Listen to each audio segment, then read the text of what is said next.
These are the stories topping the news. St. Thomas's Primary unites against child violence, date set for Barbuda elections, and Pistorius guilty of culpable homicide. Good afternoon and welcome to ZIZ Midday Newscast for Friday, 12th September 2014. I am J.D. Keynes. The St. Thomas's Primary School, where 15-year-old Shante Claxton was found dead on Saturday, will today, Friday, demonstrate its stance against violence in activity called United Against Violence Against Children.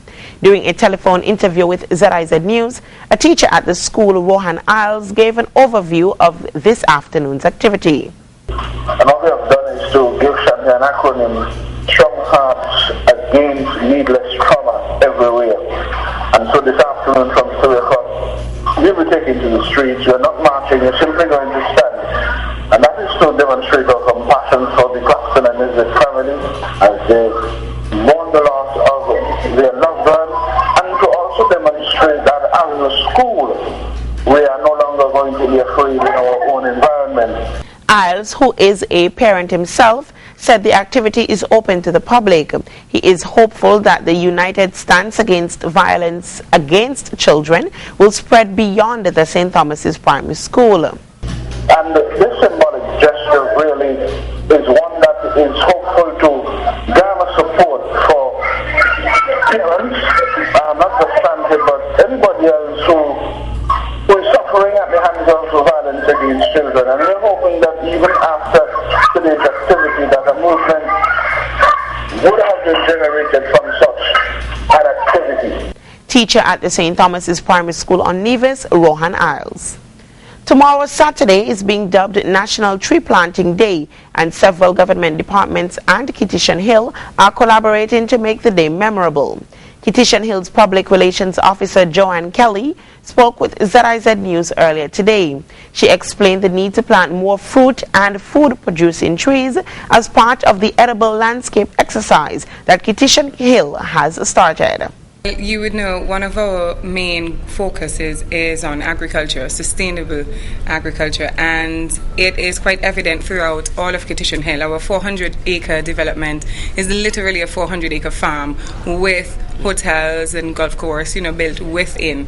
So we really focus on, we've moved a lot away from ornamental landscaping, and we've decided to do edible landscaping instead. We have incredible fertile land here on St. Kitts, and why not plant trees that can not only beautify but actually provide food as well. And we know that trying to get the nation into farming in a much bigger way has been a challenge for the government, for the Ministry of Agriculture for a very long time, and we're always looking for ways to help to support them in that area. According to Kelly, the edible landscape exercise can lead to food security and overall long-term benefits for St. Kitts and Nevis. This is one of the ways we think we could try and help to sensitize people about farming. I think there's a bit of a stigma for some people, not for everyone, but for some people, and we would like to sort of warm them up to the idea of farming, that farming is good, all the different benefits of it, that it produces food for everyone. And we think overall, in the long run, when you get more people into farming and into agriculture and tree planting, we can actually start literally feeding ourselves from within the nation. She also used the opportunity to encourage members of the general public to participate in Saturday's tree planting exercise, as it forms part of activities to mark the nation's 31st anniversary of independence. If you've missed the registration some days before, last weeks prior, that's not a problem. We still want you to come out. Even if you don't get a chance to register today, you can still come out tomorrow morning. Bring your families, wear comfortable clothing, bring your gardening tools, and help us plant. We will be giving away a lot of plants, a lot of fruit trees at the ceremony tomorrow, which would be 6:30 a.m. by Zen Boulevard, and the ministers and other persons there will actually be planting the first set of plants, and then we'll be giving some away so that you can go home and plant it in your actual backyards, in your front yards, with your families. You can watch these trees grow and come to fruit-bearing stages. Kitishan Hill's Public Relations Officer Joanne Kelly. Prime Minister, the Right Honorable Dr. Denzil Douglas, has recently been commended for his work as representative of constituency number 5, specifically in the Sadlers, Harrises and Lavington areas. Dr. the Honorable Earl Asim Martin, during his address at the recently held groundbreaking ceremony for the Habitat Independence 30 Housing Initiative, praised Dr. Douglas for the progress visibly seen in the area. I think the Prime Minister deserves a round of applause. Your parliamentary representative deserves a round of applause. Because what people couldn't do in 15 years, your Prime Minister, your parliamentary representative, he has done it. And he has come here this afternoon to demonstrate to the people of Harrises that he intends to continue the housing revolution for the people of Harrises. According to the Honorable Dr. Earl Asim Martin, the area remained underdeveloped until Prime Minister Douglas became representative. Let us reflect for a short moment what these communities were 20 years ago. And I want to reflect more specifically in the area of housing, because we are here doing a groundbreaking ceremony this afternoon for housing. 20 years ago, there wasn't one single house built in this community. Under your parliamentary representative, the Honorable Dr. Denzil Douglas, we have seen a tremendous amount of houses being built in this community. And that is what we call progress. Progress over the last 18 years. Prime Minister, the Right Honorable Dr. Denzil Douglas. We move now to regional news. A date has finally been set for the by-election to fill the vacancy of the Barbuda Council, thus bringing to an end months of speculation on when the election would take place. The poll will be conducted on September 29, 2014. The need for the by-election arose in June when elected council member Arthur Nibbs was appointed minister after winning his seat on the Antigua-Barbuda Labour Party ticket at the June 12th general election. The Barbuda Local Government Act prohibits any person who holds public office from being on the council. Therefore, Nibbs' seat was automatically vacated. In a statement to the press yesterday, Supervisor of Elections Lorna Simon said the candidate or his or her proposer or seconder should deliver nomination papers to the returning officer at the Barbuda Council on September 16th between 10 a.m. and 1 p.m. There are approximately 1,000 registered voters on Barbuda. St. Lucia's Agriculture Minister, the Honorable Moses Baptiste, has brushed aside suggestions that there could be a backlash from the United States over market quotas given to local poultry farmers. Here's more in this report. The St. Lucia government currently requires local importers of chicken to buy about 25% of what they need from suppliers here on the island. But documents obtained by the DBS Newsworld suggest that the very existence of the quota and planned increase by a further 10% flout the regulations of the World Trade Organization and its notification policies.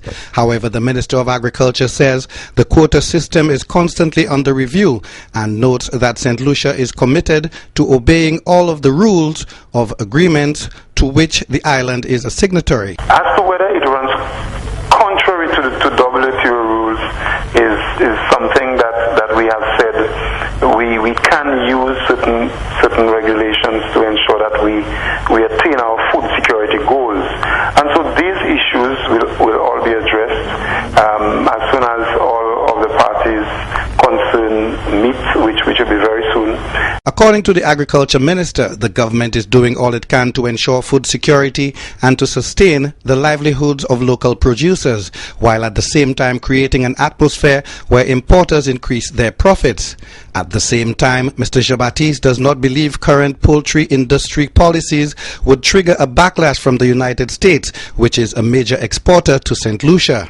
We are working within what we know regulations that will allow us to ensure our food security. I do not believe that the United States is going to want to harm St. Lucia because of what we are encouraging, because of our local our policy towards ensuring our food security. I do not believe so. According to the minister, if those issues come up, St. Lucia has competent representation to deal with them and explain the island's position at the appropriate fora.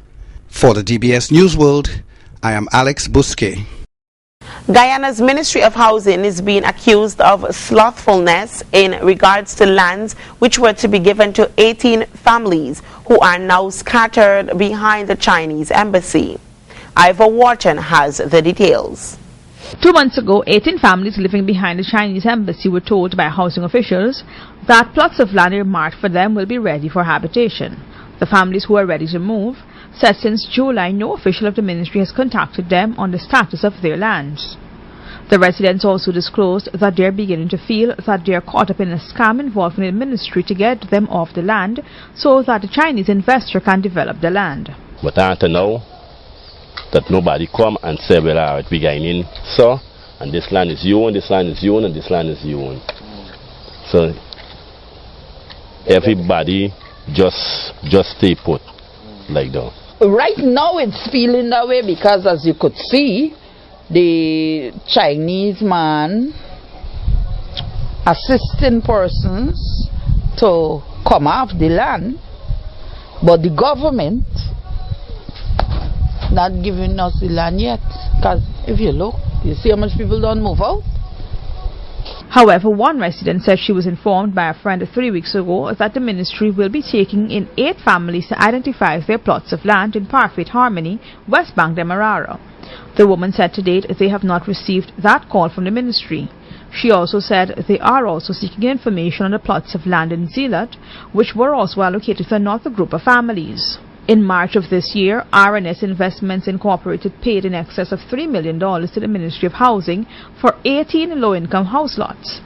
The lands were bought for families who would be displaced when the Chinese company assumed ownership of the lands. The company, which will be constructing a shopping mall and hotel on the land, also promised to assist the families with relocating to Region 3 and acquiring a portion of material to rebuild their homes. Efforts to contact the Ministry of Housing for a comment were futile. Reporting for Capital News, Ivor Wharton. So internationally, a South African judge found former Olympic star Oscar Pistorius guilty of culpable homicide in the death of his girlfriend Reeva Steenkamp in 2013. Robert Bumstead has the details. Mr. Pistorius, please stand up. Former Olympic star Oscar Pistorius may not be heading to prison for murder, but a judge has found him guilty of culpable homicide in the death of his girlfriend Reeva Steenkamp. The conviction, which essentially amounts to manslaughter, was handed down by a South African judge Friday following a lengthy trial. Pistorius stood stoic as the conviction was read. On count 1, murder read with section 51(1) of the Criminal Law Amendment Act 105 of 1997, the accused is found not guilty and is discharged. Instead, he is found guilty of culpable homicide. Despite the conviction, Pistorius may not face jail time. The sentence for a culpable homicide conviction is at the judge's discretion. It can range from a suspended sentence up to 15 years in prison. The sentence will be announced at a later date. Robert Bumstead, Associated Press. A Massachusetts woman has been arrested after 3 infants were found dead in deplorable conditions. Authorities say 4 children were removed from the home 2 weeks ago. We hear more in this report. Police making a grisly discovery inside this Massachusetts home, the bodies of 3 infants found lying in squalor. There were diapers piled 2 feet high. We had feces, we had animals, we had bugs, flies, rodent droppings, and it can only be just... It was condemned the other day. Police first arrived at the home 2 weeks ago after a neighbor reported the awful conditions. 4 other children, ages ranging from 13 to 6 months, were removed from the home. A lot of people had never seen anything that bad, no. The woman who lived there, 31-year-old Erica Murray, has been arrested. It's not yet clear what her connection was to the 4 children or the 3 infants found dead. Shows you really don't know who your neighbors are. So it was kind of shocking. Authorities say the woman had likely been living in those conditions for some time.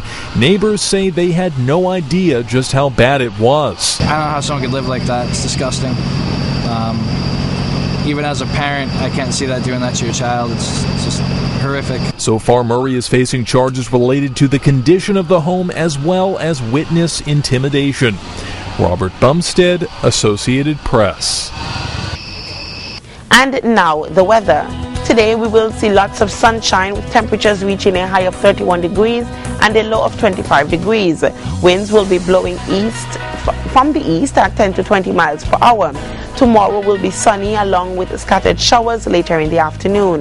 And that's it for ZIZ Midday Newscast. Do join us this evening when we present our major news package. I have been your presenter, JD Keynes. Have a wonderful day.